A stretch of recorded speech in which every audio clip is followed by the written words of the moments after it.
에베소서 6장 18절부터 24절입니다. 에베소서 6장 18절부터 24절.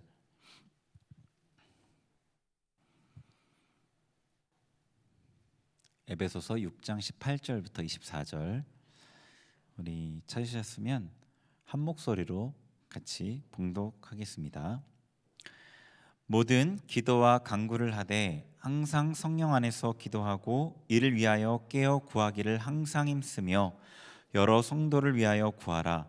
또 나를 위하여 구할 것은 내게 말씀을 주사 나로 입을 열어 복음의 비밀을 담대히 알리게 하옵소서 할 것이니, 이 일을 위하여 내가 쇠사슬에 매인 사신이 된 것은 나로 이 일에 당연히 할 말을 담대히 하게 하려 하심이라.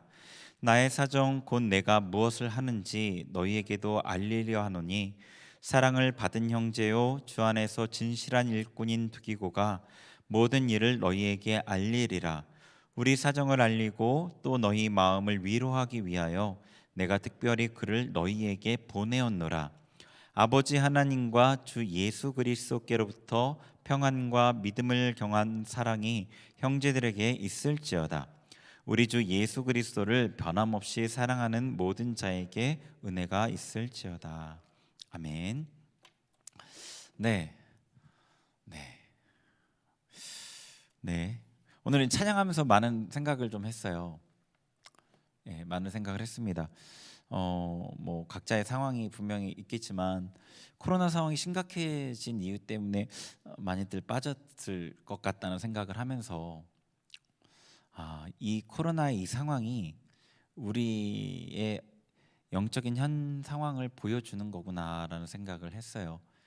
이런 얘기를 들으면 잘 공감이 안 갈 수도 있을 것 같아요. 저도 얼마 전까지 그냥 뭐 그런 거죠. 어쩔 수 없이 이렇게 생각을 했었거든요. 이 상황은 어쩔 수 없이 피해야 되는 거지. 근데 요즘에 하나님께 은혜를 좀 충만하게 받으면서 보는 눈이 바뀌니까 이게 다르게 보여요. 예, 다르게 보입니다. 좀 하나님 앞에 죄송스럽기도 하고, 내가 2년 동안 나름대로 열심히 한다 하고 뭔가 변화도 있다는 생각을 했는데 그게 이것밖에 안 되구나, 내가 그동안 많이 문제였구나, 이런 생각이 많이 들어요. 결국에는 사역자의 흐름으로, 사역자의 열매거든요. 사역자의 열매예요. 성도는 어쩔 수 없어요. 그게 성경에도 그렇게 나와 있고요. 너희는 나의 영광이요 면류가 아니요, 사도 바울이 데살로니가 교인들에 그러잖아요. 사역자의 열매거든요. 그래서 제가 좀 다시 좀 회개하는 마음도 들고 그랬습니다. 네, 주님의 것을 귀하게 지키는 것, 오늘 경외에 대한 얘기를 할 건데, 주님의 것을 귀하게 지키는 것이 경외하는 마음의 아주 기초예요. 주님의 것 11조, 주님의 돈, 주님의 날, 주님의 물건, 주님의 사람, 이 주님의 것을 귀하게 여기는 게 경외의 시작이거든요. 자, 오늘 한번 볼게요.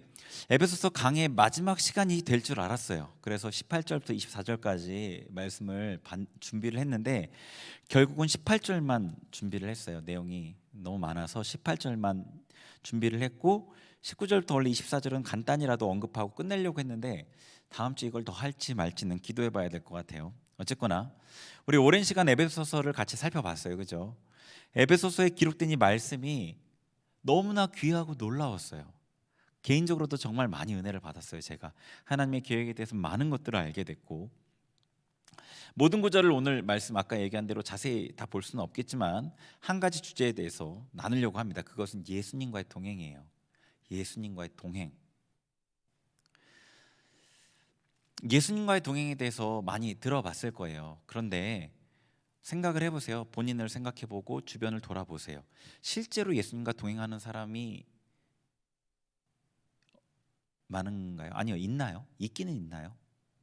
보이나요? 그런 분이? 여러분은 예수님과 동행하는 것을 실제적으로 느끼는 게 얼마나 되나요? 별로 없어요, 그런 사람이. 그런데 이 예수님과의 동행이라는 것은 우리가 신앙에 있어서 필수적인 것이며 너무 좋은 거예요. 왜냐하면 온 우주에서 나를 가장 사랑하시는 분이잖아요. 예수님이 나를 위해 죽으신 분이고, 나의 모든 것을 다 아시고, 나를 모든 것을 다 이해하시고, 그분과의 동행하는 삶이라는 것은 정말 귀한 거죠. 정말로요. 정말로 귀한 겁니다. 그런데 그 동행을 예수님과의 동행을 누리지 못한다는 건 또 너무나 안타까운 거죠. 그것이 귀한 만큼. 오늘 나눈 이 말씀이 여러분의 마음에 닿았으면 좋겠어요. 예수님과의 동행하는 그 삶에 대한 소망이 생기고 어떻게 하면 예수님과 동행할 수 있는지 알아서 동행하는 삶을 실제로 경험했으면 좋겠어요. 예수님과의 동행이라는 건 개념이 아니에요. 예수님 나와 있을 거야, 있는 거 맞아, 성경에 그랬으니까 있어 이렇게 생각하는 게 아니에요. 절대로 실제적인 거예요. 실제로 예수님 나와 함께 하시는 게 느껴지는 거고, 그분이 나와 함께 하심으로 일들이 벌어지는 것들을 내가 보는 거예요. 그게 동행이에요. 자, 오늘 18절 말씀 이렇게 돼 있죠. 모든 기도와 간구를 하되 항상 성령 안에서 기도하고 이를 위하여 깨어 구하기를 항상 힘쓰며 여러 성도를 위하여 구하라. 자, 전신갑주를 취하라는 말씀을 주셨어요. 그 말씀의 내용을 같이 지난주에 나눴죠. 전신갑주를 취하라는 명령과 그 각각의 장비를 설명한 다음에 모든 기도와 간구를 하라라고 하는 거예요. 모든 기도와 간구로 하라. 그러니까 이 영적 전쟁을 할 때 기도가 기초라는 거죠. 하나님의 전신갑주를 입는 것과 더불어서 이 기도가 기초라는 겁니다. 영적 전쟁을 기도 없이는 수행할 수 없는 거예요. 기도가 필요한 이유는 대장 되신 예수님께 명령을 받기 위해서이기도 하고요. 그리고 영적 전쟁을 할 때에 우리가 취하는 그 하나님의 전신갑주를 최상의 상태로 유지하기 위해서는 하나님께 계속해서 능력을 공급받아야 되기 때문에 그렇습니다. 자, 모든 기도와 간구로 이 일들을 수행해라라고 하고요. 18절 뒷부분에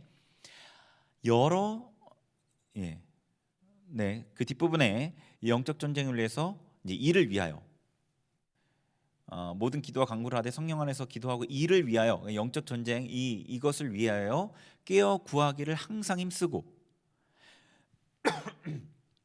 하나님의 전신갑주를 착용하고 영적 전쟁을 수행하기 위해서 잠들지 않고 항상 깨어서 기도하기를 힘쓰라는 거죠. 이걸 힘써야 된다는 겁니다. 그 다음에 또 계속해서 얘기하는 것이 혼자서 이 전쟁을 수행할 수 없기 때문에, 전쟁이라는 건 혼자 하는 게 아니죠. 그렇기 때문에 여러 성도를 위해서 구하라라고 얘기하는 거예요. 왜냐하면 함께 연결되어서 싸워야 되기 때문에. 삼겹줄이 끊어지지 않는다 하셨죠. 그렇게 성도들이 함께 연합하고 함께 기도하고 도우면서 이 일을 하면 영적 전쟁은 승리로 이끌 수 있습니다. 자, 근데 이 방금 다룬 앞뒤 말씀의 중간에 우리가 오늘 집중할 말씀이 있는 거예요. 모든 기도와 간구로 하되 이를 위해 깨어 구하기를 항상 힘쓰며 여러 성도를 위해 구하되라는 그 앞뒤 말씀 중간에 항상 성령 안에서 기도하고, 이 구절을 우리가 오늘 보려고 하는 거예요. 오늘 제목이 무시로 기도하기죠. 개역 한글에는 무시로 성령 안에서 기도하고 이렇게 되어 있습니다. 무시로. 어떤 내용인지, 그냥 어떤 말인지 이해되죠? 영어 성경에서는 이렇게 되어 있어요. Pray at all time in the Spirit 이렇게 되어 있어요. Pray at all time, 그러니까 항상 기도하라는 거예요. 성령 안에서. 어떤 구절 떠오르지 않나요? 자, 데살로니가전서 5장 17절 한번 읽어보죠. 시작. 쉬지 말고 기도하라. 아멘. 데살로니가전서 5장에서는 쉬지 말고 기도하라고 했어요. 이거는 끊김없이 without cease인가요? 제 기억에 그래요. 끊김없이, 중단 없이 계속 기도하라는 거예요. 계속. 그러니까 성경에서 반복해서 이 기도를 멈추지 말라고 말씀하시는 거예요. 그런데 이게 가능한가요? 어떻게 기도를 멈추지 않을 수 있죠? 우리는 회사에도 나가서 일도 해야 되고 사람도 만나야 되고 개인적으로 해야 될 일들이 있잖아요. 그럼 이 명령을 주신 사도 바울은 어땠나요? 그분도 뭐 골방에만 있는 게 아니었잖아요. 전도하기 위해서 이곳저곳 다녔고요. 누구보다 많은 활동을 했었잖아요. 어떻게 항상 쉬지 않고 멈추지 않고 기도할 수 있을까요? 이게 예수님과의 동행에서 굉장히 중요한 부분이거든요. 자, 여기서 항상 기도하라는 말씀이 교회나 골방에 머물러 있으라는 게 아니죠. 항상 머물러 있으라는 게 아니죠. 그거는 불가능하고 또 바람직하지도 않거든요. 자, 디모데전서 2장 1절에 보면은 이 기도에 대한 교훈이 나오거든요. 읽어볼게요. 시작. 그러므로 내가 첫째로 권하노니 모든 사람을 위하여 간구와 기도와 도구와 감사를 하되. 아멘. 자, 여기 사도 바울이 디모데에게 기도에 대한 가르침을 주는데 기도를 네 가지 종류로 말하고 있어요. 간구, 기도, 도구, 감사예요. 자, 뒤에 두 가지는 뭐 도구와 감사는, 도구는 중보기도를 얘기하거든요. 중보기도고 감사기도고 이러면 대충 이해는 되는데 앞에 간구기도와 기도가 뭐가 다를까? 그죠? 도구라는 것은 중보기도의 말 그대로, 그래서 우리로 치면 뭐 제사장 쪽 제사장기도 있잖아요. 그게 여기에 해당된다고 보시면 돼요.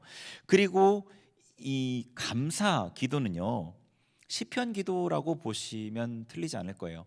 시편의 감사와 찬양의 기록들을 가지고 기도하는 거죠. 그러니까 앞에 두 가지는 간구가 기도와 다르다는 건데 반복하는 말이 아닌데요. 왜냐하면 뒤에 내용도 반복이 아니기 때문에. 동어 반복이면 앞에 반복되고 뒤에 반복되고 반복, 그러니까 A 다시 B B 다시 이렇게 나오거나 A B A 다시 B 다시 이렇게 나오거나 되거든요. 그러니까 반복이 아니에요. 그러니까 간구는 우리가 일반적으로 생각하는 기도예요. 하나님 앞에 요청하는 거예요. 필요를. 그것은 영적인 필요와 자기 영의 성장과 관련돼 있는 간구여야 해요. 육적인 필요들은 예수님께서 먹을 것, 마실 것, 입을 것은 구하지 말라고 하셨기 때문에 여러분 영적인 필요를 위해 기도하는 게 필요합니다. 자, 그리고 나서 이 기도가, 그 다음 나오는 기도가 본문에 항상 기도하는 그 기도인 거예요. 그러니까 항상 기도하라 하신 그 기도는 무릎 꿇고 한 자리에 머물러 시간을 정해서 하는 기도와 다른 거죠. 도구와 감사와 간구가 시간을 정해서 한 장소에서 하는 기도인 거고요. 이 기도는 어떻게 생각해야 되냐면 예수님과 동행하면서 그분과 계속 교통하는 상태를 말하는 겁니다. 예수님과 계속해서 교통하고 그분과 함께 계속해서 동행하는 그 기도를 얘기하는 거예요. 예전에 제가 영적 지도와 도움을 받던 분이 있었어요. 그분이 항상 강조했던 거, 정말로 설교를 하면 매번 10번이면 10번, 100번이면 100번 거의 빼놓지 않았던 얘기가 뭐였냐면 범사에 감사하라, 그리고 이 무시로 기도해라라는 거였어요. 무시로 기도해라. 그래서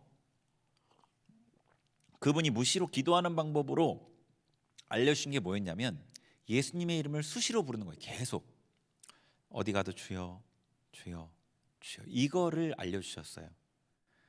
그런데 그때 그 마음이 제 마음에 확 와닿았죠. 그 말씀이 제 마음에 확 와닿았고 열심히 정말 주님과 함께 24시간 끊어지지 않는 기도를 해봐야지 라는 마음을 갖고 그렇게 기도해 봤어요. 그런데 그 말대로 따라했는데 자꾸 잊어버리고 놓치고 잘 되지 않았어요. 처음에 막 열심히 하려고 하면 한두 시간 놓쳐요. 그러다 맞다, 주여 주여. 그러다 어느 순간 갑자기 한 5시간을 놓쳐버려요. 맞다, 주여 주여. 그러다가 어느 순간 이틀 3일을 놓쳐버려요. 그럼 없어져요. 그때는 왜 안 되는지 잘 몰랐어요. 그런데 이제 왜 안 됐었는지 알게 됐어요. 그 내용을 나누려고 합니다. 예수님과 동행하는 그 기도에 대해서 지금 말하고 있는 거예요. 예수님과 동행하는 기도. 우리가 예수님과의 친밀함에 대해서 자주 말하잖아요. 자, 그러면 제가 여러분한테 한번 질문을 하고 넘어갈게요. 예수님과 왜 친밀하고 싶으신가요? 아니, 정말로 예수님과 친밀하고 싶으신가요? 예수님과 친밀하기 위해서 뭘 해야 될까요? 앞에 두 가지 질문을 지금 자세히 다룰 수는 없어서 간단히만 언급을 할게요. 예수님과 친밀하게 된다는 것은 예수님이 싫어하는 것을 여러분도 싫어해야 된다는 거예요. 예수님과 친밀하게 된다는 것은 여러분 삶에서 그분이 싫어하는 것을 제거하기 위한 훈련과 다루심이 임한다는 말이에요. 너무 좋은 일이지만 엄청난 불편함과 고통스러운 일이에요. 우리에게는 뼈를 깎는 고통이 있는 거라고요. 정말로 예수님과 친밀함을 원하시는지 생각을 해보셔야 돼요. 여러분의 하나님이 기뻐하지 않는 그것들을 단호하게 끊어버릴 마음과 결단이 있어야지 예수님의 친밀함이 시작이 되거든요. 이건 이렇게 넘어가고요. 예수님과 친밀하기 위해서 무엇을 해야 되나요? 그분과 동행해야 돼요. 왜냐하면 누구와 친해지기 위해서는 마음이 같고 뜻이 하나 되는 것도 너무 중요하지만 함께하는 시간이 많아야 돼요. 친해지고 싶다고 하면서 함께하기를 꺼리는 사람은 없죠. 예수님과 친밀해지고 싶다면 예수님과 동행해야 돼요. 자, 예수님과의 친밀함에 대한 다른 구절들을 한번 볼게요. 시편 25편 14절 같이 읽습니다. 시작. 여호와의 친밀하심이 그를 경외하는 자들에게 있으며 그의 언약을 그들에게 보이시리로다. 아멘. 하나님의 친밀하심은 하나님을 경외하는 자들에게 있대요. 하나님은 자기를 경외하는 자들을 친밀하게 대하시는데요.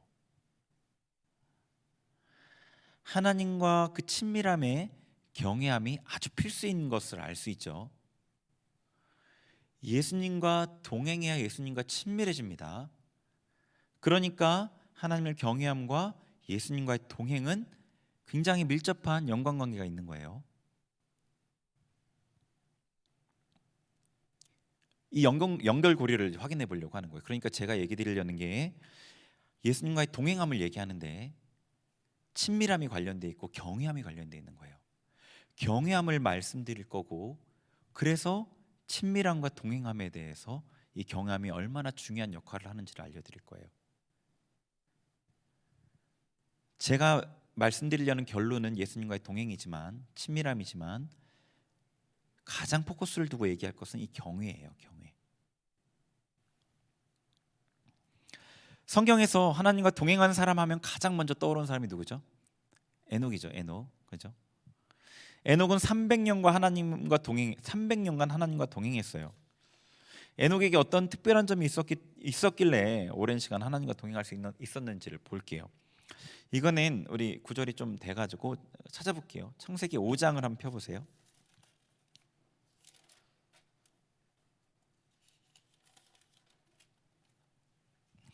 창세기 5장 18절부터 24절.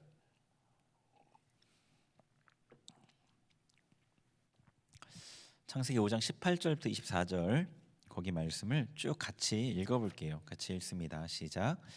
야렛은 162세에 에녹을 낳았고 에녹을 낳은 후 800년을 지내며 자녀들을 낳았으며 그는 962세를 살고 죽었더라.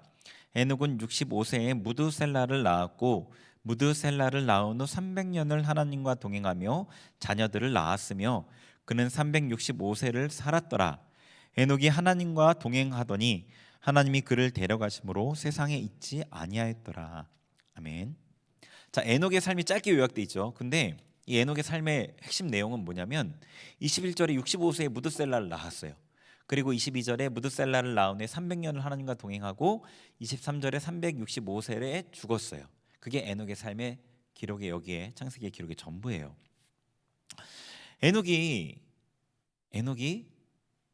이 22절에 보니까 무드셀라를 낳은 후 300년을 하나님과 동행했다고 돼 있어요. 무드셀라를 낳은 후. 그러니까 이 다른 성경 주석이나 학자들도 비슷한 의견들을 보이는데 에녹이 무드셀라를 낳은 그때에 무언가 에녹에게 특별한 일이 있었던 거예요. 그리고 이 무드셀라는 어떤 사람이냐면 27절에 보면은 969세에 죽었어요. 그러니까 성경에서 가장 오래 산 사람이 무드셀라거든요. 930세에 죽은 아담보다도 훨씬 39년이나 더 오래 살았어요. 가장 오래 산 사람이에요. 그리고 이 사람의 이름의 뜻은 그러니까 마트라는 뜻이 사람이란 뜻이고요. 이 셀라흐라는 뜻이 투창이란 뜻인데 이 두 단어의 합성이에요. 이 이름이. 그래서 투창하는 사람, 창을 던지는 사람 이런 뜻이 있어요. 무드셀라가. 그래서 이거를 또 어떤 사람은 이제 어떤 성경학자들은 이렇게 해석을 해요. 이 이름의 뜻이 그가 죽을 때 그것을 보내리라라는 의미로 해석을 해요. 던진다, 창을 던진다는 뜻이잖아요. 그가 죽을 때 그것을 보내리라. 그게 이제 홍수라는 거죠. 실제로 그러니까 무드셀라가 죽은 해 969세에 죽는 그 해에 계산을 해보면 홍수가 임해요. 홍수 심판이. 그러니까 이렇게 우리가 재구성해 볼 수 있는 거예요. 에녹이 무드셀라를 낳았을 때 하나님께 에녹의 이름의 계시를 받으면서 홍수의 심판이 있다는 것을 깨달은 거죠. 그리고 그 사건이 계기가 되어서 하나님과 동행하기 시작했고 그 동행이 300년간 계속되었던 거예요. 이 해석을 뒷받침하는 다른 성경 구절이 있어요. 이 성경은 최소 두 구절, 세 구절, 네 구절로 확증이 돼야 돼요. 특히 여러분이 기존에 알던 것과 다를 경우에 그 두증인법이 있잖아요, 성경에. 네, 다른 증인의 증언을 들어볼게요. 유다의 증언이죠. 1장 14, 15절 같이 읽어볼게요. 시작. 아담의 7대 손 에녹이 이 사람들에 대하여도 예언하여 이르되 보라 주께서 그 수만의 거룩한 자와 함께 임하셨나니 이는 뭇사람을 심판하사 모든 경건하지 않은 자가 경건하지 않게 행한 모든 경건하지 않은 일과 또 경건하지 않은 죄인들이 주를 거슬러 한 모든 완악한 말로 말미암아 그들을 정죄하려 하심이라 하였느니라. 아멘. 자, 에녹이 심판의 메시지를 전했다는 기록인 거예요. 그죠? 이 아담의 7대 손 에녹이 예언을 한 거예요. 이 사람들은 이 앞에 이 악을 행했던 사람들이거든요. 그 사람들에 대해서 얘기했다는 거예요. 주께서 임하셔서 수많은 사람과 임하셔서 심판하는데 경건치 않은 자의 경건치 않은 일과 모든 완악한 말을 심판한다는 거예요. 그거를 전했다는 거예요. 이 에녹이. 그러니까 에녹은 심판이 있다는 것을 알았고 심판을 전했어요. 그러니까 그가 하나님과 동행할 수 있었던 이유 그리고 그 계기는 하나님의 심판을 아는 거예요. 너무나 명확하게. 날마다 오늘 한 행동과 이 말이 하나님의 심판대 앞에서 심판받을 것을 알았고 그래서 조심하여서 하나님 앞에 행했던 거죠. 하나님을 경외하는 모습입니다.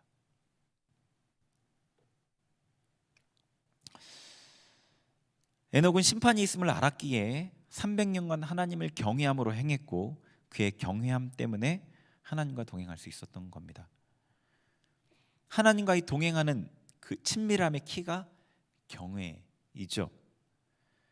경외하는 마음은 하나님의 심판이 있음을 그분 앞에 내가 설 날이 있음을 알 때 가능하다는 거죠.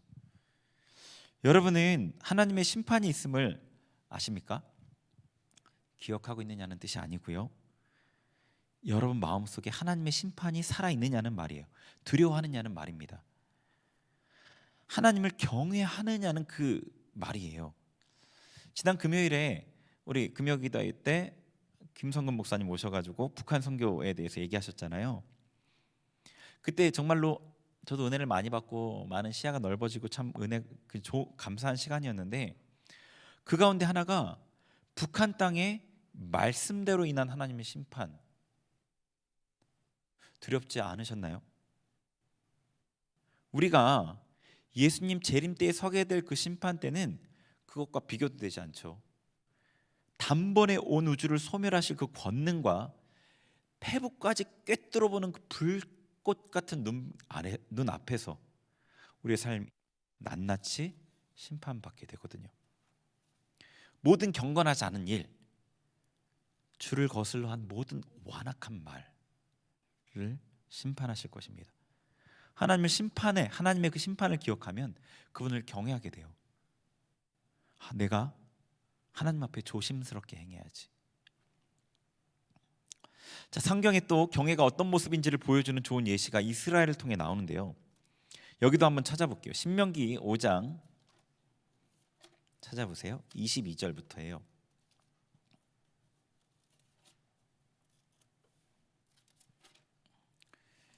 신명기 5장 22절부터 29절까지입니다. 거기도 같이 읽어볼게요. 신명기 5장 22절부터 29절 같이 읽습니다. 시작.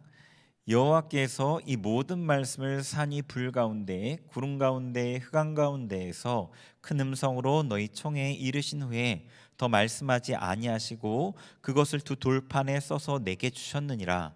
산이 불에 타며 캄캄한 가운데에서 나오는 그 소리를 너희가 듣고 너희 지파의 수령과 장로들이 내게 나와 말하되 우리 하나님 여호와께서 그의 영광과 위엄을 우리에게 보이심에 불 가운데에서 나오는 음성을 우리가 들었고 하나님이 사람과 말씀하시되 그 사람이 생존하는 것을 오늘 우리가 보았나이다. 이제 우리가 죽을 까닭이 무엇이니까 이 큰 불이 우리를 삼킬 것이요 만일 우리가 우리 하나님 여호와의 음성을 다시 들으면 죽을 것이라. 육신을 가진 자로서 우리처럼 살아계시는 하나님의 음성이 불 가운데에서 바람을 듣고 생존한 자가 누구니까? 당신은 가까이 나아가서 우리 하나님 여호와께서 하시는 말씀을 다 듣고 우리 하나님 여호와께서 당신에게 이르시는 것을 다 우리에게 전하소서. 우리가 듣고 행하겠나이다 하였느니라. 여호와께서 너희가 내게 말할 때에 너희가 말하는 소리를 들으신지라. 여호와께서 내게 이르시되 이 백성이 내게 말하는 그 말소리를 내가 들은즉 그 말이 다 옳도다. 다만 그들이 항상 이 같은 마음을 품어 나를 경외하며 내 모든 명령을 지켜서 그들과 그 자손이 영원히 복받기를 원하노라. 아멘. 이 22절 앞부분에는 십계명 나오죠, 그렇죠? 앞부분에 딱 십계명 보이잖아요. 이게 어떤 장면이냐면 하나님께서 호렙산에 강림하셔서 이스라엘 백성에게 10개의 말씀을 전하셨어요. 전해주셨단 말이에요. 그때 이스라엘 백성들이 어떤 반응을 보였는지가 기록되어 있는 거예요. 이스라엘 백성들이 어떤 반응을 보였죠? 하나님 말씀이 십계명의 말씀이 선포되고 나서 딱 그쳤어요. 그러자 백성의 수령과 장로들이 모세에게 나왔어요. 그리고 하는 얘기가 다시 하나님이 우리에게 말씀하지 말게 해달라고 간청하는 거예요. 왜냐하면 그 음성이 너무나 무섭고 우레와 같고 천둥과 같고 많은 물소리 같으니까 두려워서 벌벌 떨면서 다시는 우리에게 말하지, 하나님의 말씀을 우리가 다시 직접 듣지 않게 해주세요. 모세, 당신이 나아가서 하나님 말씀 듣고 우리한테 와서 얘기하면 우리가 그 말씀 듣고 하나님의 말인 줄 알고 따르겠습니다. 그렇게 얘기한 거예요. 그러니까 하나님께서 뭐라고 하시죠? 두려워하지 마라, 걱정하지 마라, 내니 두려워하지 마라, 이렇게 얘기하신 게 아니에요. 28절에 여호와께서 너희가 내게 말할 때 너희가 말하는 소리를 들으신지라. 하나님께서 이스라엘 백성들이 그 말을 들었어요. 다. 그리고 나서 여호와께서 내게 이르시되, 모세에게 말씀하시는 거예요. 이 백성이 내게 말하는 그 말소리를 내가 들은즉 그 말이 다 옳도다. 다만 그들이 항상 이 같은 마음을 품어 나를 경외하며, 두려워하지 말라고 한 게 아니라 하나님을 두려워하는 그 마음을 잊지 말고 계속 품고 있어라. 나를 두려워해라, 나를 경외해라, 이렇게 말씀하신 거예요. 그게 옳다, 내가 보기에 그게 좋다, 그런 마음을 너희가 가지고 있어야 된다. 그래야지 나를 경외하고, 그래야지 내 말씀을, 내 명령을 너희가 지킬 것이다. 생각해 보세요. 그냥 다 좋고 좋기만 한 사람 말을 여러분 잘 듣나요? 감동해요. 저 사람 나 좋아하지, 나 사랑해주지, 내가 필요한 거 다 공급해주지. 그럼 그 말씀, 그 사람 말 다 듣나요? 평소엔 듣죠. 힘든 일 생기고 제일 후순위에 밀리잖아요. 안 그래요? 빚을 졌어요. 다 10사람한테 빚 졌어요. 제일 착하고 채근하지 않고 기다려주는 사람 빚 제일 나중에 갚죠. 무슨 얘기인지 아세요? 우리가 하나님을 두려워하지 않으면 절대로 세상 유혹을 이길 수가 없어요. 하나님을 두려워하는 마음이 있어야 돼요.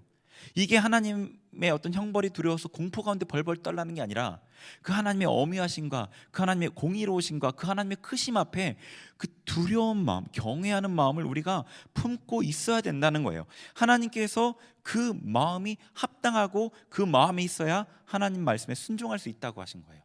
그런데 이 시대 교회의 가르침은 어떤가요? 하나님을 두려워하지 말라고 가르치죠. 하나님을 스스럼 없이 대하라고 가르쳐요. 하나님을 스스럼 없이 대하라고 해요. 내가 무슨 짓을 해도 나를 용납하시니까 두려워할 이유가 없다고만 가르쳐요. 아무렇게 살아도 괜찮다고. 성경적인 가르침이 아니에요. 그분이 우리를 너무도 사랑하시지만 그렇다고 함부로 대할 수 있는 분이 아닙니다. 결코요. 하나님을 두려워하셔야 돼요. 너무도 크고 능력 많으시고 공의로우신 그분 앞에 그 경외감을 가지라는 말입니다. 이스라엘 백성이 하나님 앞에 경외하는 마음을 갖고 있을 때에는 죄를 멀리할 수 있었고요. 죄를 멀리하는 동안에는 하나님과 가까이 있었어요. 하나님께서 이스라엘과 가까이 계셨다고요. 자, 그 다음에 하나님과 동행한 대표적인 사람으로 에녹 외에 우리가 다윗을 들 수 있겠죠. 에녹이 하나님 앞에 하나님을 기쁘시게 하는 자라는 그 증거를 받았다면 다윗은 하나님의 마음에 합한 자라는 그 증거를 받았잖아요. 시편 16편 7, 8절 한번 읽어볼게요. 같이 읽습니다. 시작. 나를 훈계하신 여호와를 송축할지라 밤마다 내 양심이 나를 교훈하도다. 내가 여호와를 항상 내 앞에 모시며 그가 나의 오른쪽에 계심으로 내가 흔들리지 아니하리로다. 아멘. 자, 여기 보니까 8절에 내가 여호와를 항상 내 앞에 모시며 그가 오른쪽에 계셔서 내가 흔들리지 않았다. 그러니까 항상 하나님 앞에서 행했고 하나님께서 자기와 함께 계심을 그가 알고 느꼈고 경험했던 거예요. 근데 그렇게 할 수 있었던 게 7절 말씀처럼 하나님의 훈계를 즐거워했던 거예요. 나를 훈계하신 여호와를 송축할지라. 하나님 나를 훈계하셨어요. 나를 혼내셨단 말이에요. 나한테 깨우쳐 주셔. 너에게 죄다 잘못이다라고 말씀하셨어요. 근데 그 하나님을 송축할지라, 하나님 찬양할지라, 하나님 좋으십니다. 이렇게 하나님 앞에 반응했던 거예요. 그리고 밤마다 내 양심이 나를 교훈하도다. 밤마다 자기 전에 자기의 삶을 돌아보면서 양심에 꺼리는 것을 회개하고 돌이켰다는 얘기죠.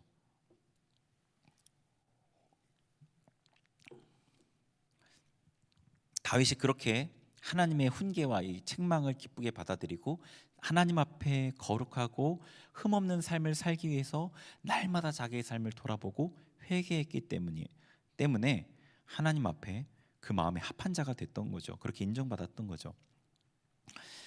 하나님을 경외함이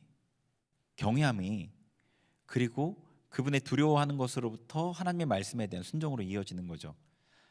분노가 치밀을 때, 여러분 원망이 막 올라올 때, 불평이 입에서 나오려고 할 때, 남을 비방하려는 말이 입술을 새 나오려고 할 때, 빠져나오려고 할 때요, 하나님을 여러분이 경외한다면 어떻게 할까요?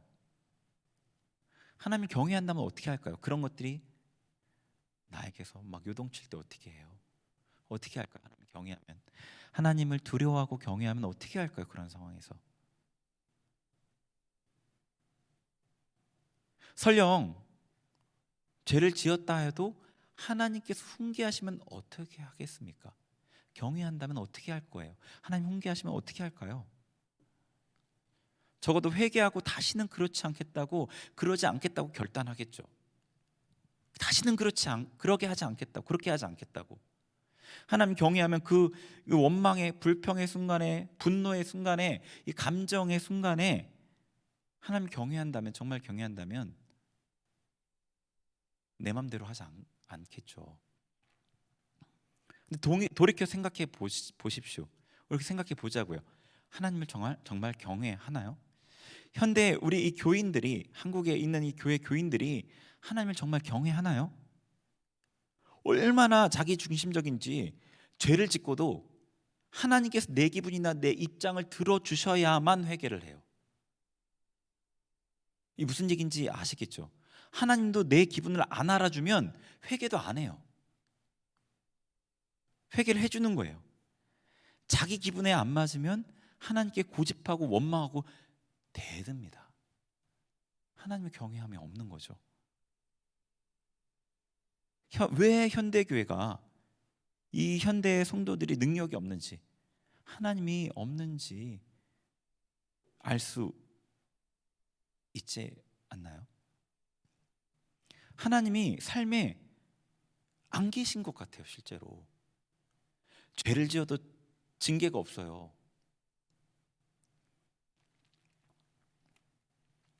하나님을 경외하는 마음은 하나님의 심판이 있음을 알고 그분의 어미하심을 경험함으로 생겨요. 아까 이스라엘 백성들이 하나님의 어미하심을 경험했던 것처럼, 에녹이 하나님의 심판이 있음을 깨달았던 것처럼, 그 외에도 하나님께서 하나님을 경외하게 하려고 여러 가지로 우리의 삶에 역사하셔요. 하나님을 경외하는 것이 지혜의 근본이고 그의 생명이기 때문이죠. 시편 130편 4절 같이 읽겠습니다. 시작. 그러나 사유하심이 주께 있음은 주를 경외하게 하심이니이다. 아멘. 사유하심이라는 건 용서하심이잖아요. 하나님이 용서를 하나님 권한에 두셨어요. 우리가 죄를 범할 때, 그래서 죄로 고통할 때 하나님께서 우리 죄를 용서하시고 자유하게 하시는 거예요. 하나님의 용서를 받아서 우리가 그분을 경외하게 하기 위해서, 용서를 경험함으로 또 경외할 수 있게 돼요. 또 전도서 3장 14절 같이 읽을게요. 시작. 하나님께서 행하시는 모든 것은 영원히 있을 것이라 그 위에 더할 수도 없고 그것에서 덜할 수도 없나니 하나님이 이같이 행하심은 사람들이 그의 앞에서 경외하게 하려 하심인 줄 내가 알았도다. 아멘. 자, 전도서 3장 말씀은 이 때에 관한 말씀이 나오거든요. 1절부터 쭉. 사랑할 때가 있고 미워할 때가 있고, 꿰맬 때가 있고 찢을 때가 있고, 죽일 때가 있고 치료할 때가 있고, 이런 얘기들이 쭉 나와요. 그러니까 하나님께 때가 있다고 얘기하시는 거예요. 근데 3장 14절에 이렇게 얘기했죠. 하나님이 이같이 행하심은 사람들이 그의 앞에서 경외하게 하려 하심인 줄 내가 알았다. 하나님이 이같이 행하심은 어떨 때는 사랑이 임하고 어떨 때는 하나님의 미움이 임하고, 진짜 미워하는 건 아니지만 우리가 미움으로 느끼는 거죠. 하나님 나를 미워하시는 것 같은. 꿰매는 하나님이 꿰매어 주시는 것 같을 때가 있고, 하나님 찢으시는 것 같을 때가 있고, 하나님 치료해 주시는 것 같을 때가 있고, 죽이는 것 같을 때가 있고, 진짜 죽이지는 않으시지만, 왜냐하면 이같이 행하심은 사람들이 하나님을 경외하게 하려 하심인 거예요. 모든 일 가운데 자신이 짐승뿐임을 알게 되는 거예요. 이 모든 일 가운데 내가 정말 짐승뿐이구나, 하나님께 모든 것이 있구나. 그래서 그분을 경외하게 하기 위해서인 거죠. 우리 삶에 일어나는 복과 저주의 이 모든 일들이 하나님을 경외하게 하기 위한 그분의 손길인 겁니다. 사람이 하나님을 경외하게 되는 여러 가지 이유를 살펴봤어요. 그러나 이런 일을 통한 반응이 일시적일 수 있어요. 예를 들어서 하나님의 심판의 두려움을 깨달은 사람이 다시 일상으로 돌아갈 때에는 똑같은 삶을 살아가는 것을 봅니다. 하나님의 그 권능을 경험한 사람도 이전의 삶으로 돌아가는 걸 봐요. 용서를 구하고 용서를 받아서 기쁨을 경험한 사람도 다시 죄로 돌아가죠. 삶의 즐거움과 고통을 거듭 경험하면서도 하나님의 손길을 깨닫지 못합니다. 이 하나님을 경외하는 마음을 지속하기가 너무나 어려워요. 여러분도 이런 문제점을 잘 아실 거예요. 가장 중요한 부분이 빠졌기 때문에 그래요. 이사야서 11장 2절이에요. 같이 읽습니다. 시작. 그의 위에 여호와의 영 곧 지혜와 총명의 영이요 모략과 재능의 영이요 지식과 여호와를 경외하는 영이 강림하시리니. 아멘. 자, 여호와의 영 곧 나와서 하나님의 성령에 대한 다른 이름을 얘기해 줘요. 지혜의 영, 총명의 영, 모략의 영, 재능의 영, 지식의 영, 여호와를 경외하는 영, 그리고 여호와의 영. 7가지거든요. 성령의 이름이. 그런데 그 이름 중에 하나가 여호와를 경외하는 영이에요. 예수님께서 이 여호와를 경외하는 영으로 하나님을 경외함을 기뻐했다고 돼 있어요. 이 다음 구절에 하나님을 경외하기 위해서는 성령께서 임하셔야 되는 거예요. 이게 핵심 키입니다. 앞에서 살펴본 여러 가지 경험이 반드시 필요합니다. 그것을 통해서 우리의 생각과 습관들이 바뀌어요. 그러나 하나님을 경외하게 하는 그 중심의 마음은 성령께서 공급해 주셔야 돼요. 기도하세요. 그런데 성령님, 여호와를 경외하는 영으로 내게 임해 주세요. 하나님을 경외하는 마음을 구하시라고요. 하나님을 경외하는 마음을. 우리 편에서 할 수 있는 몇 가지 조언을 드릴게요. 신명기 17장 19절 같이 읽을게요. 시작. 평생에 자기 옆에 두고 읽어 그의 하나님 여호와 경외하기를 배우며 이 율법의 모든 말과 이 규례를 지켜 행할 것이라. 아멘. 자, 평생에 자기 옆에 두고, 이건 뭐냐면 율법의 등사본이에요. 율법을 복사본, 필사본을 갖고 옆에 두고 이 왕에게 주는 명령이에요. 왕이 평생에 율법의 등사본을 읽어서 여호와 하나님 여호와 경외하기를 배우라고 돼 있어요. 그러니까 하나님의 말씀을 계속해서 읽고 마음에 새기는 게 우리가 할 수 있는 가장 중요한 일입니다. 하나님의 말씀을 통해 하나님 경외하는 것을 알게 돼요. 그런데 이 말씀을 가까이 하시고 말씀을 읽을 때 이 말씀을 읽을 수 있는 은혜를 먼저 구하시고 기도하면서 말씀을 읽으세요. 어떻게 읽냐면 간절함으로 경외하는 마음으로 읽으려고 애를 쓰세요. 하나님의 음성을 듣는 마음으로 말씀을 펴시고요. 예수님의 이름을 부르면서 그분의 영을 공급받는다 생각하면서 읽으세요. 하나님의 말씀을 그렇게 대하는 게 경외예요. 네, 하나님의 말씀을요. 실질적인 조언을 하나 더 드릴게요. 이 하나님과의 관계에서 중심이 가장 중요하잖아요. 그 중에 중심 중에 특별히 하나님 관계에서는 경외가 되게 중요합니다. 근데 이 중심과 관련된 방향이 두 가지가 있어요. 그 중심이라는 게 경외, 뭐 그 외에는 믿음, 사랑, 소망 이런 거 얘기하는 거예요. 이 두 가지 방향이 있는데 하나는 예배나 기도나 찬양, 말씀 읽기 같은 어떤 신앙의 행위를 통해 공급받는 게 한 가지 방향이고요. 두 번째 방향은 그 공급받은 마음에 합당하게 여러분이 삶에서 행함으로 유지되고 확장되는 게 두 번째 방향이에요. 이 두 가지 방향이 있어요. 제가 이 두 번째가 너무 중요하고 우리에게 이 은혜가 삶으로 연결되는 게 너무 부족하다 보니까 두 번째를 제가 많이 강조하지만 첫 번째가 필수죠. 첫 번째가 없으면 두 번째가 안 되잖아요. 신앙 행위를 통해서 경외함을 공급받는 방법에 대한 조언이에요. 예배나 기도나 찬양이나 이런 걸 할 때 제가 영과 혼과 몸 전인으로 하나님께 예배하기를 힘쓰라고 말씀을 드렸잖아요. 예배 드릴 때 몸을 써야 되는 거예요. 마음을 담아서 찬양을 하되 몸으로 표현해야 돼요. 그러니까 이게 어떠냐면 예배를 드릴 때 우리는 이런 오류가 있는 것 같아요.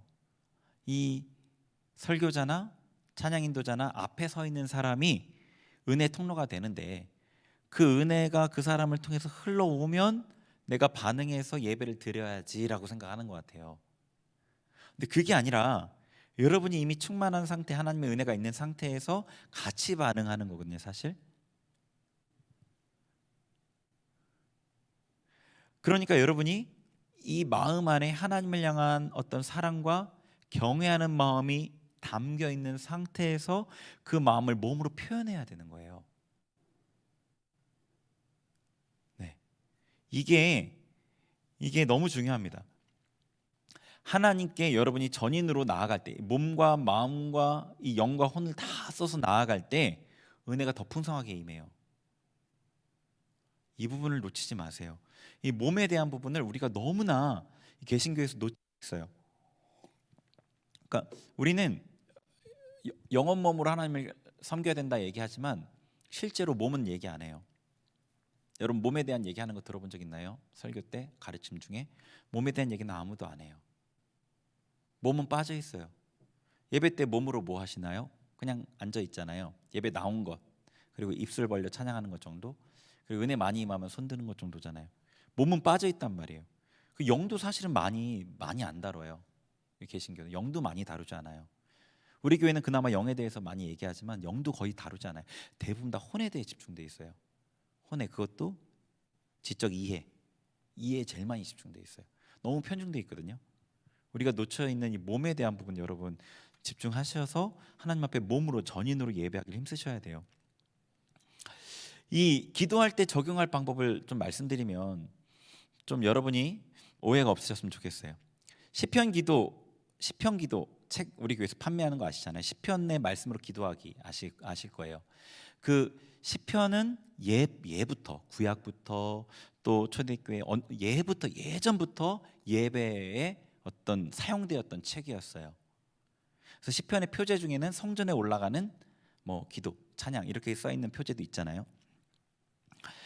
이 시편으로 기도할 때 몸과 마음과 그러니까 몸과 영과 혼을 다 사용하는 방법이 경배하기를 함께하는 것입니다. 그게 그 방법 중에 하나인 거예요. 그러니까 시편의 말씀을 기도하는 마음으로 읊조리듯이 선포하고 선포된 말씀을 앞에 경외하는 마음으로 경배하는 거예요. 마음으로만 경배가 아니라 마음의 경외를 몸으로 표현하는 겁니다. 영혼 몸으로 하나님을 경배하고 예배하고 기도하는 거죠. 자, 성경에 경배하는 얘기가 정말로 많이 나와 있거든요. 경배에 대한 내용이 너무 많이 나와 있는데 한 구절만 딱 볼게요.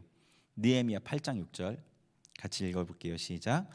에스라가 위대하신 하나님 여호와를 성축하매 모든 백성이 손을 들고 아멘 아멘 하고 응답하고 몸을 굽혀 얼굴을 땅에 대고 여호와께 경배하니라. 아멘. 자, 몸을 굽혀 얼굴을 땅에 대고 여호와께 경배하니라. 경배하는 자세가 정확하게 나와 있죠. 우리가 보통 절이라고 부르는 자세 굉장히 흡사합니다. 비슷합니다. 하나님께 시편의 말씀으로 아까 감사 기도 있었잖아요. 감사와 찬양을 드리고 경배하며 몸으로 함께 기도하는 거죠. 하나님을 높이고 경외하는 마음을 몸으로 표현하는 그 경배하기를 통해 경외하는 마음을 받게 됩니다. 여러분 근데 잊지 마셔야 돼요. 이 중심과 뭐 찬양할 때 손을 들거나 이 모든 표현들이 연결돼야 돼요.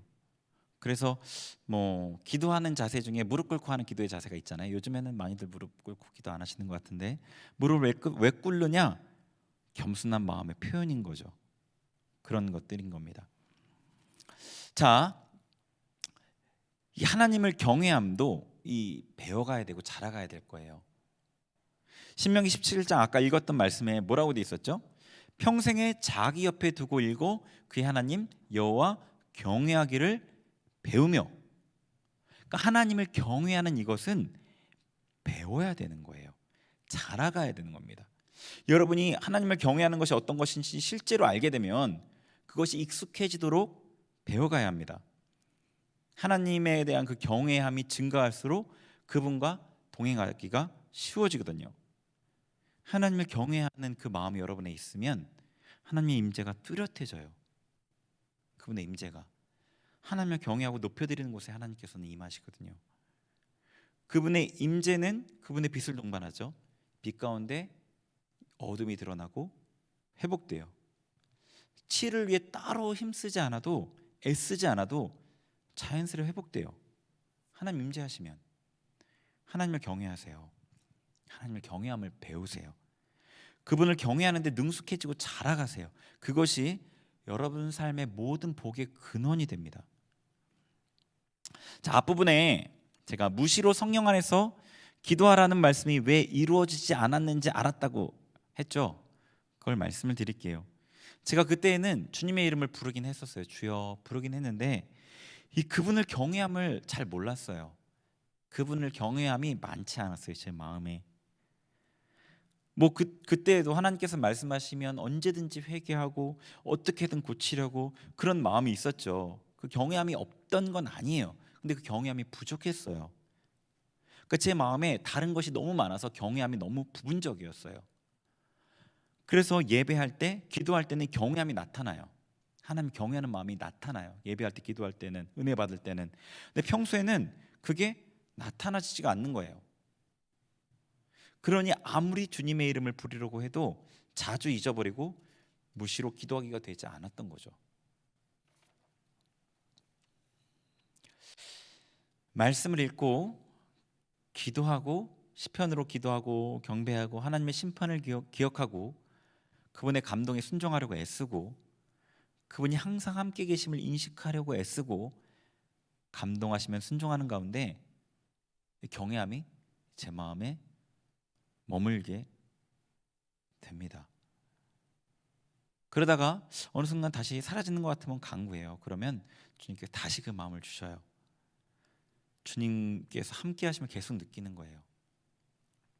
예전에는 가끔 정말로 1년에 한 번이나 있을까? 없는 해도 있어요. 가끔 은혜를 정말 충만하게 받으면 예수님께서 혹은 천사 같은 느낌이 들 때도 있어요. 예수님이나 혹은 천사가 제 옆에 있는 것 같은 느낌이 느껴져요. 짧으면 몇 시간, 길면 2, 3일 정도까지. 근데 지금은 예수님께서 함께 하심이 느껴집니다. 그때와 다르게요. 경외하는 마음이 제게 있기 때문인 것 같아요. 여러분, 하나님과 동행하면은요, 경외함이 필수고요. 그분을 경외하지 않고는 동행할 수가 없습니다. 여러분이 하나님을 경외하는 그 마음 안에서 주님의 이름을 부른다면 그분과 동행하게 돼요. 주님의 이름을 부를 때 그분이 나와 함께 하심이 명확하게 인지가 돼요. 하나님 경외함 안에서 부를 때. 그러니까 이게 이런 거예요. 제가 예수의 이름을 막 부르려고 애를 썼단 말이에요. 그게 제 안에 경외함을 조금씩 깨웠어요. 근데 이게 너무 작으니까 안 되는 거예요. 마음의 경외함과 예수님을 부르는 게 같이 갔어야 돼요. 이게 같이 함께 자라갔어야 돼요. 이 주님의 이름을 부르면요, 어떻게 되냐면, 여러분 일상의 보통 생활을 하면 그냥 이걸 뭐라고 표현해야 돼요? 육적인 상태로 살아가요. 이렇게 육적인 게 자기중심적이라는 게 아니라 육체의 상태로, 물질적인 상태에서 살아가요. 일상의 삶을 하면 여러분 막 일하느라 바쁘고 누구랑 대화하고 막 이러면 그냥 육체 상태로 있잖아요. 이게 무슨 얘기인지 아시겠어요? 근데 기도하면 영에 몰입된 상태가 되잖아요.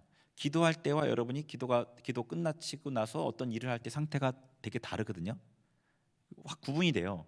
그러니까 여러분이 기도가 잘 된다고 느낄 때 그 상태가 영에 몰입된 상태인데, 이 경외함 안에서 예수님의 이름을 자꾸 부르면서 다니잖아요. 그럼 눈을 뜨고 일상의 생활하면서 반기도 상태 같이 돼요. 완전히 확 영에 몰입된 상태에서 확 빠진 게 아니고 계속 그러니까 예수님께서 동행하는 상태인 거예요. 반기도 상태라고요.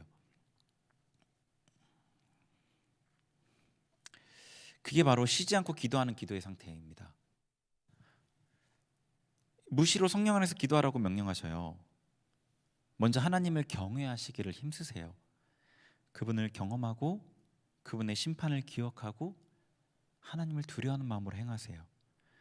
하나님 앞에 사랑이라는 이름으로 절대로 무례하게 행하지 마세요. 그분을 무시하지 마시고요. 하나님을 경외하는 영을 구하세요. 영혼 몸 전인으로 하나님을 예배하고 하나님 앞에 서세요. 그분과 동행하게 되면 그게 세상의 어떤 것보다 더 귀하고 아름다운 거라는 걸 여러분 알게 될 거예요. 에녹이 왜 300년간 하나님과 동행했는지 알게 되실 겁니다. 하나님과의 그 친밀함 안에서 더 자라가시고 그분을 더 경외하시고 그분 안에 더 자라가세요. 여러분의 삶의 목표가 하나님과의 온전한 이 동행, 무시로 성령 안에서 기도하는 삶에 두세요. 그게 바로 우리의 존재 이유입니다. 우리 같이 찬양하고 기도할게요. 경배합니다. 경배합니다 찬양인데요. 지지난주인가 우리 여기 찬양팀에서 찬양했었던 건데, 우리 하나님을 정말로 경외하는 마음으로 경배하기를 소원하면서 찬양할게요.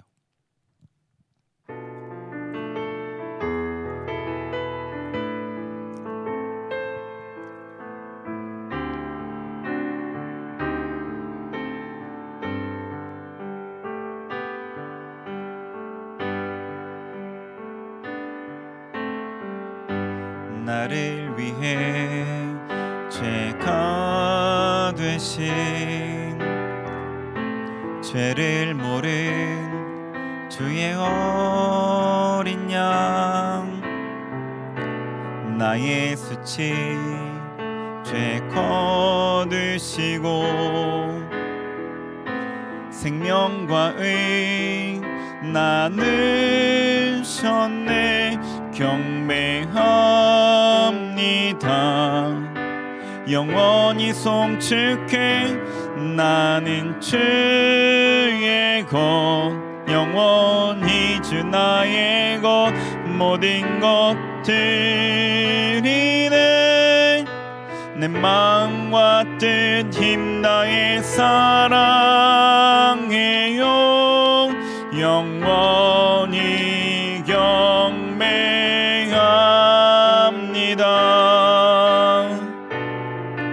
주 보혈날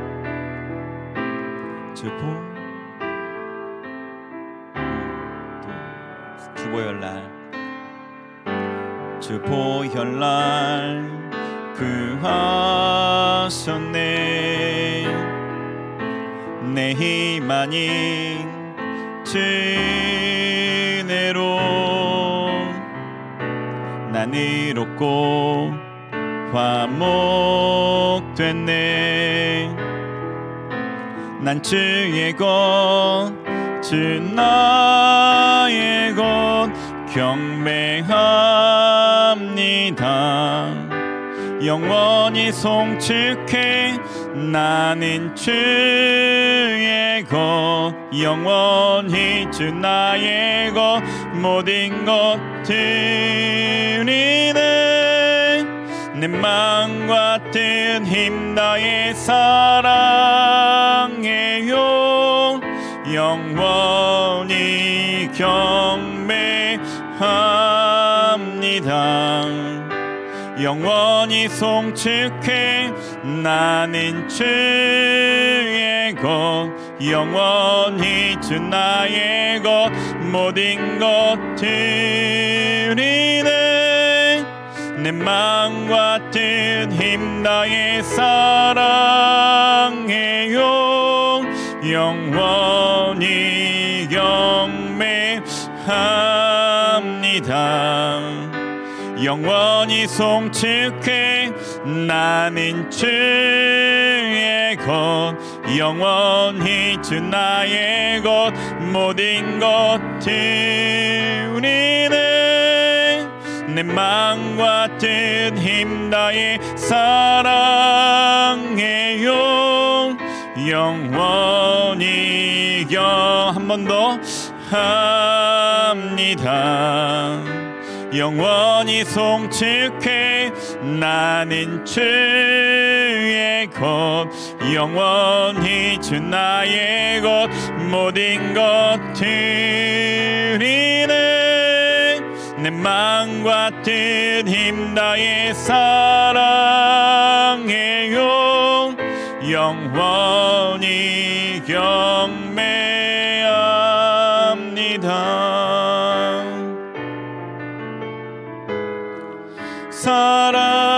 사랑해요. 영원히 경배합니다. 사랑해요.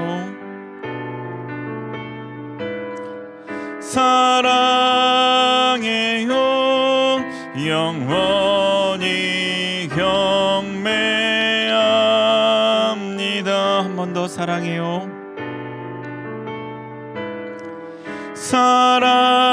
사랑해요. 영원히 경배합니다.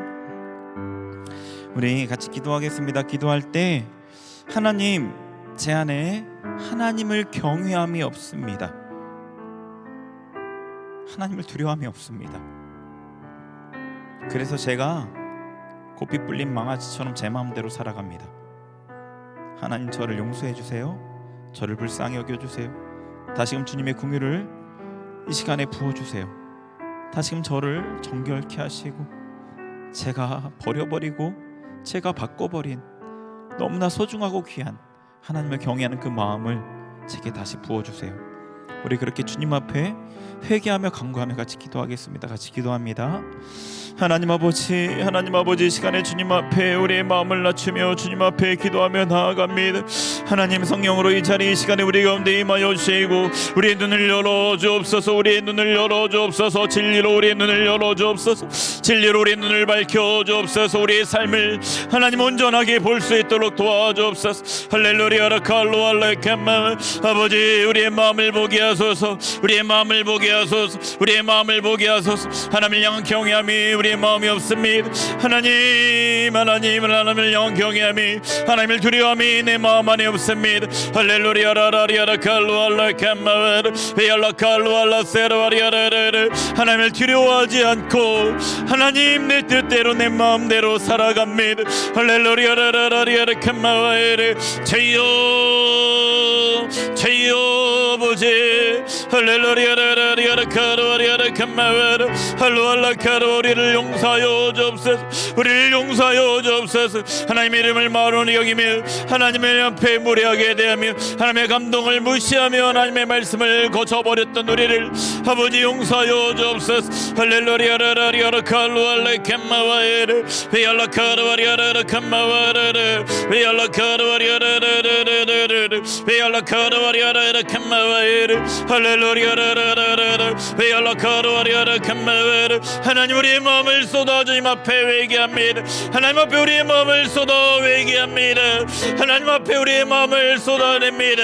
우리 안에 모든 세상의 욕심들과 아버지 나라는 이 더러운 우상을 내가 주님 앞에 쏟아냅니다. 할렐루야 카르바리아라 캄마바르 할렐루야 캄마바에르 하나님을 경외함으로 행하길 원합니다. 하나님을 섬기길 원합니다. 하나님과 동행하길 원합니다. 누구보다 하나님과 가까운 자로 살아가길 원합니다. 할렐루야 세르와리아라 캄마바르 우리 안에 모든 더러운 것들을 제거하여 주옵소서. 제거하여 주옵소서. 할렐루야 하나님의 향한 선전함으로 채워 주옵소서.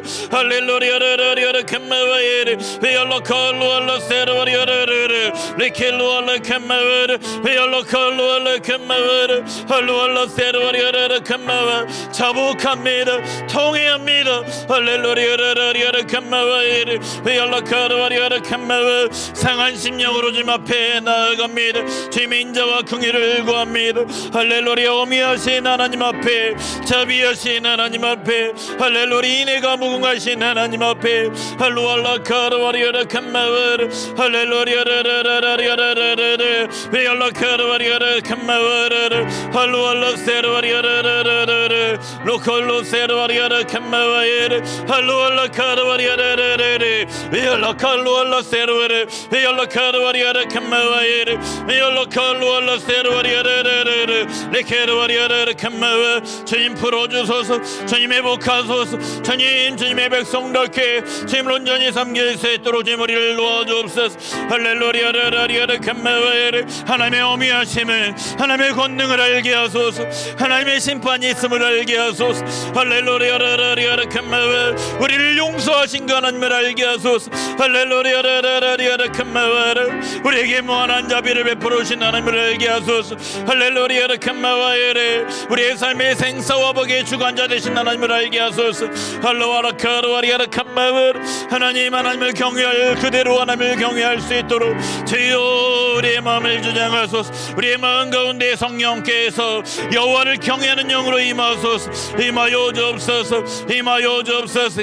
할렐루야 세르와리아 캄마바르 베알라 카르와리아 캄마바에르 베알라 카르와리아 베알라 카르와리아 캄마바에르 베알라 카르와리아 캄마바르 할렐루야 할렐루야 할렐루야 캄마바에르 베알라 카르와리아 캄마바르 할루알라 세르와리아 캄마바에르 베알라 카르와리아 베알라 카르와리아 캄마바르 할루알라 세르와리아 제이요 제이요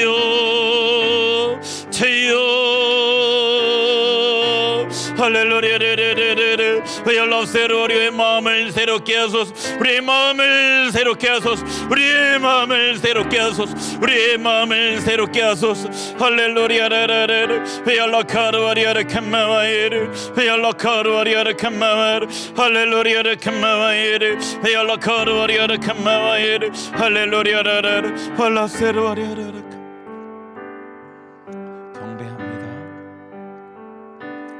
경배합니다.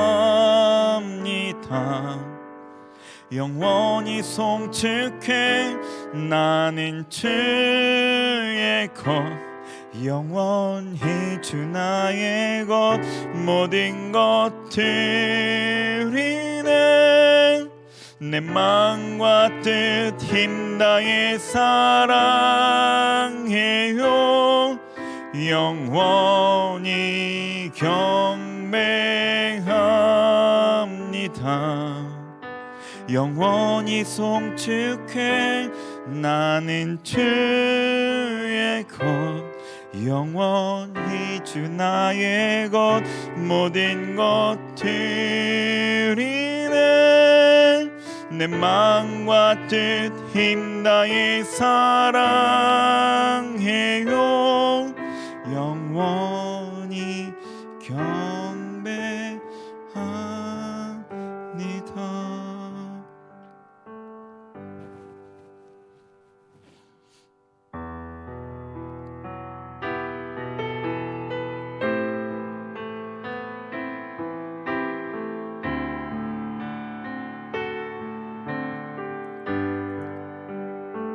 나의 진정, 나의 친정,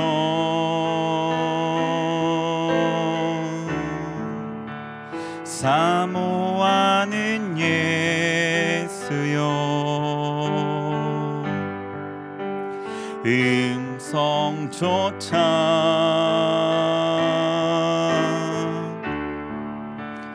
반갑고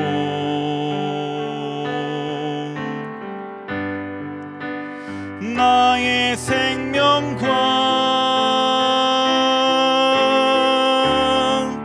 나의 참 소망은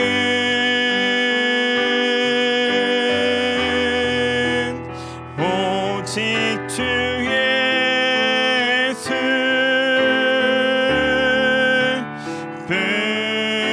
뿐일세. 나의 진정, 나의 친정,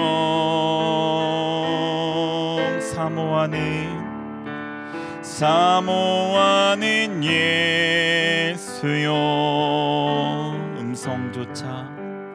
음성조차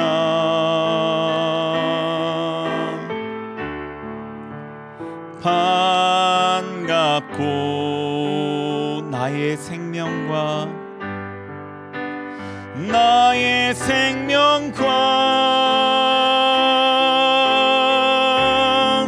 나의 참 소망은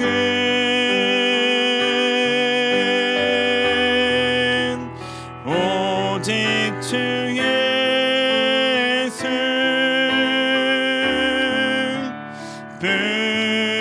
뿐일세. 나의 기쁨,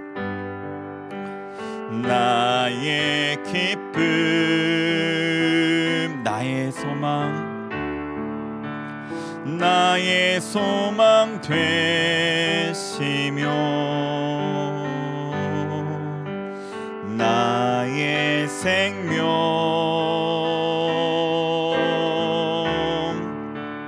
되신 주.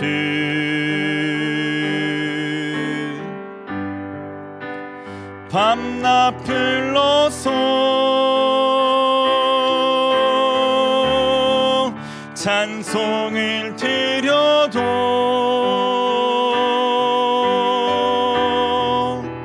늘 하신 마음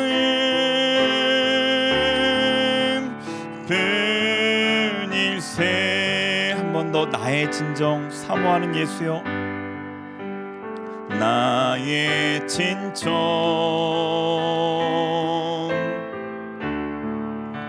사모하는 예수여. 음성조차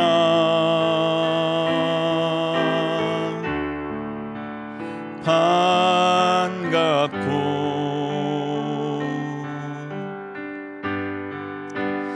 나의 생명과 나의 참 소망은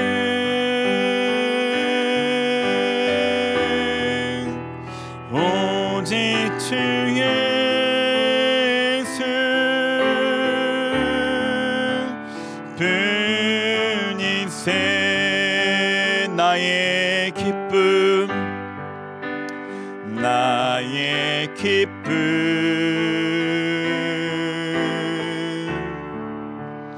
나의 소망 되시며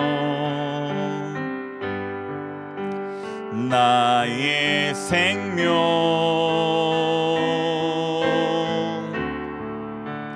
되신 주.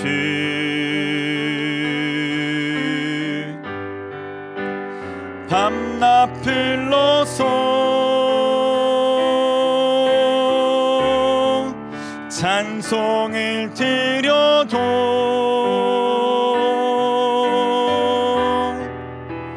늘 하신 마음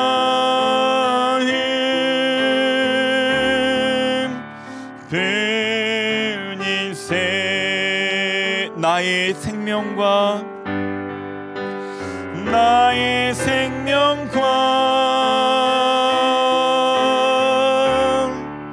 나의 참 소망은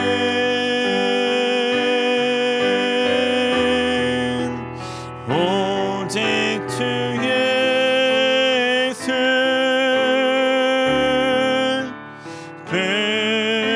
뿐일세. 밤낮 불러서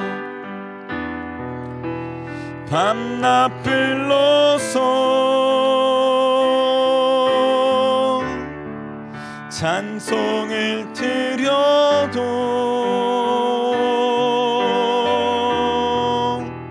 늘 하신 마음 뿐일세. 우리 같이 기도하겠습니다. 하나님을, 예수님을 사모하는 그 사모함은 경외함으로부터 시작됩니다. 하나님 앞에 우리 다시 간구합시다. 하나님 경외하는 마음, 하나님을 사모하는 마음, 사랑하는 마음, 그 마음으로 우리를 채워주옵소서. 우리 한 번 더 주님 앞에 간구하겠습니다. 같이 기도합니다. 하나님 아버지, 주님 앞에 은혜를 간구합니다. 하나님을 경외하는 마음을 우리에게 부어주옵소서. 하나님을 사랑하는 마음을 우리에게 부어주옵소서. 하나님, 주님을 향한 뜨거운 사랑과 고백이 우리의 심령에 다시금 넘쳐날 수 있도록 우리를 긍휼히 여겨주시고 새롭게 부어주옵소서. 하나님의 새로운 은혜를 구합니다. 하나님의 새로운 은혜가 필요합니다. 우리의 심령이 새롭게 불타올라야 합니다. 하나님, 주님을 섬기는 그 온전한 모습으로 주님 앞에 나아가길 원합니다.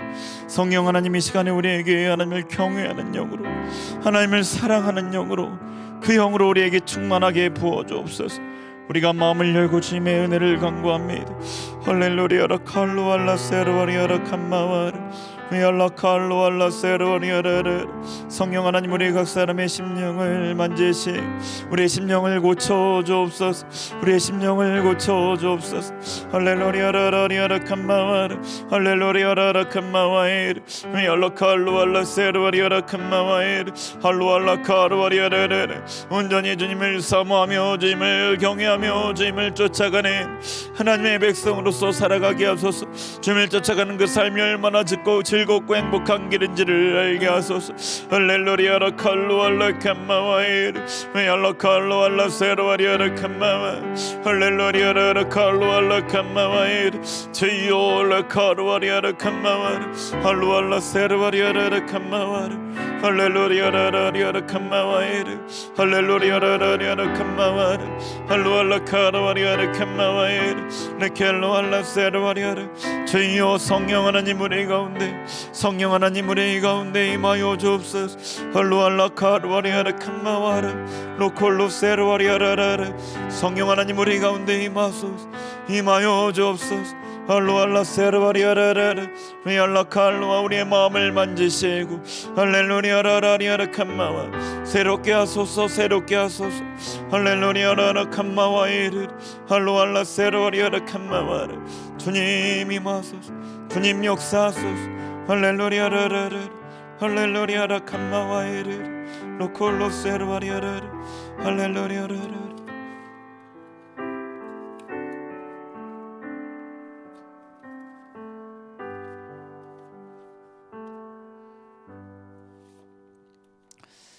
하나님 아버지, 주님의 긍휼과 은혜를 구한 우리를 외면치 않으시고 응답하여 주시고 은혜 주신 주님을 찬양합니다. 주님 안에 그 경외함 안에 온전하게 자라갈 수 있도록 우리의 삶에 친히 역사하여 주옵소서. 예수님의 이름으로 기도합니다. 아멘.